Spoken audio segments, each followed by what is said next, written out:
A primavera está a chegar e com ela novos ritmos de leitura. Leia artigos de opinião e receba acesso antecipado a todos os episódios de Podcast Plus. Acompanhe a atualidade ao minuto. Assine hoje o Observador com até 58% de desconto e habilite-se a ganhar uma tote bag e um voucher da Livraria Almedina. Tudo em observador.pt.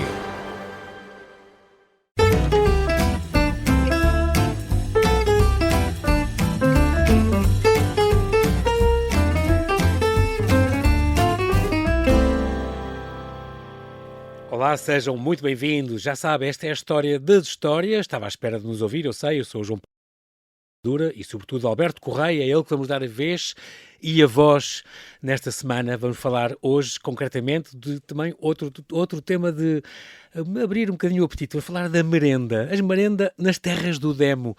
No fundo, que pode ser... O que é que são as merendas, conforme a lição de Aquilino Ribeiro? Vamos a isso. Bem-vindo, Alberto. A merenda adquire diversos significados nas terras do Demo. O mais comum é o que designa a refeição que na meia-tarde, valendo ao almoço da manhã, se serve à gente da lavoura nesse peculiar período dos grandes trabalhos que têm começo ao chegar da primavera e se encerram com a vinda, com simbólicas datas cumpridas na obediência a uma antiga tradição que estabelece o calendário da merenda entre os dias 25 de março, festa da Anunciação no calendário cristão, e 16 de setembro, dia de Santa Eufémia, com a importante romaria na região, já terras de Penedono. Em cesto ou cesta aviada, casa, sobre toalha de linho estendida na relva ou na eira, pode ainda servir sobras do jantar, com o pão, os nacos de carne cozida, associando o presunto, a chouriço, a bacalhau frita, as azeitonas, o queijo de produção caseira e o vinho. Merenda significa também o alimento mais ligeiro que se leva em bolsa, alforjes, para viagem, romaria ou feira, ganhando tanta vez a designação de farnel, acontecendo neste caso que a degustação dos manjares possa acontecer em dia. A Lapa, a Senhora da Lapa de Longe, como muitas vezes era designada, traduzia a importância da romaria que arrastava romeiros de grande distância que vinham a pé, alforjes ou bolsas de quadrados carregados de mimos cuidadosamente preparados que, ao fim da procissão, ou em diferentes horas do dia, se partilhavam irmãmente com vizinhos que abancavam no pinhal. Evoca-se a ida ali de Glorinhas, essa eterna figura do romance de Aquilino, convencida pela blandice enganosa da Habana, que tal convencionara com o fidalgo Otmioma, que por Glorinha sentia uma extremada paixão. Ouve, hei de cozer o pão, faço uma bolinha com carne para a nossa... Não faça, eu arranjo farnel, ainda há salpicão. Foram à festa, cumpriram o voto, entraram no colégio, voltearam entre a gente, finalmente já do encontro com Inácio Mioma. Horas depois, Glorinhas tinha esquecido Joaquim Javardo. Teresa Zavana aparece. Ai, minha gente, estou com um taró. Vamos para a fogueira, propôs Mioma.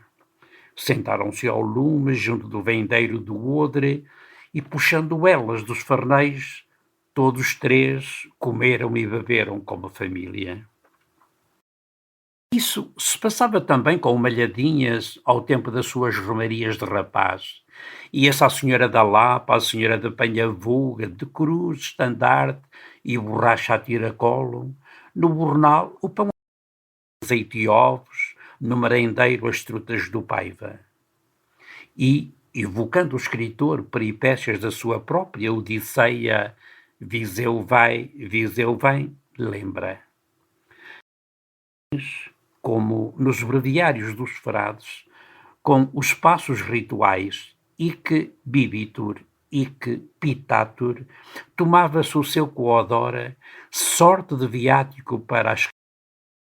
Sempre havia quem trouxesse farnel, os clássicos bolinhos de bacalhau ou trutas de escabeche em merendeiros de folha.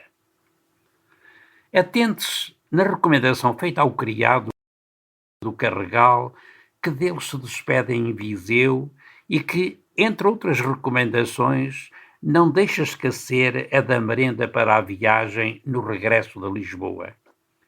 Dali a 10 dias, outra ordem, estivesse em Viseu à chegada da diligência com as 2 cavalgaduras e merenda aviada. Mais pobre, certamente, o farnel das pobres que, no livro do Menino Deus, se aprontam para ir até Belém, à beira do Tejo, onde fortuna sonham achar. Mãe e filha arranjaram o farnel, cortaram-se com o recoveiro e meteram à jornada.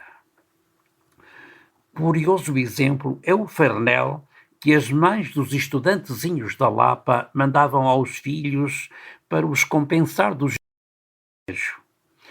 Como este outro exemplo, o da viagem que Padre Ambrósio e Libório Barradas fazem a Barrelas para requerer, junto do tio deste, o afamado Fome Negra, ajuda para o complemento dos estudos. Partindo de São Francisco, 2 horas andadas, chegam a Aris, desmontam da égua e da burrinha e Padre Ambrósio recomenda ao traga-nos vinho em vasilha que se veja. E sacando o farnel do alforje para cima do madeiro, convidou-me a trincar. E a sua destra, naquela amplitude amena que voava, pairou sobre o capão do gostoso recheio, os bolinhos de bacalhau e outros manjares que traíam as excelências dos invólucros engordurados. O taverneiro o vinho numa infusa de molelos. Meu mestre encheu os copos e ao alto contemplou a transparência. Boa cara tem. Vejamos as obras. Primeiro, levemente, tombou o copo de boa gana. Ao já falar do farnel, que em cuidado dos merendeiros se preparara para o fidalgo do Carregal, que se deslocava a Lisboa, à sombra o apurado e emblemático farnel que Dona Providência, a mana do pároco de Chambão das Meias, prepara com as demais viajeiras para um passeio de 3 dias que Diamantino das Dores lhes propicia ao bom Jesus. Dona Providência, em recompensa, confeccionou um farnel delicioso, condicente com seu nome e a comprovada finura do palato eclesiástico. Bolinhos de bacalhau matizados a verde salsa, para o que desfiou o fiel amigo com a santa minúcia com que desfiava o rosário, filhosos segundo a fórmula secreta das freiras de Freixinho, que tinham um dedo inspirado, e uma bola de trigamilha recheada de tassalhos de presunto e rodelas de chouriço para puspasto. Águeda concorreu com um cabrito assado na francela, tão gordo que não se lhe enxergavam os rins, e Helena com um galo assado nos que era o aijo das frangas, tenro nos anos, embora estilado das carnes, rabo de porco cozido, que passa por petisco de primeira, e lombo exumado da caçunga, que prometia um regalo de sapidez.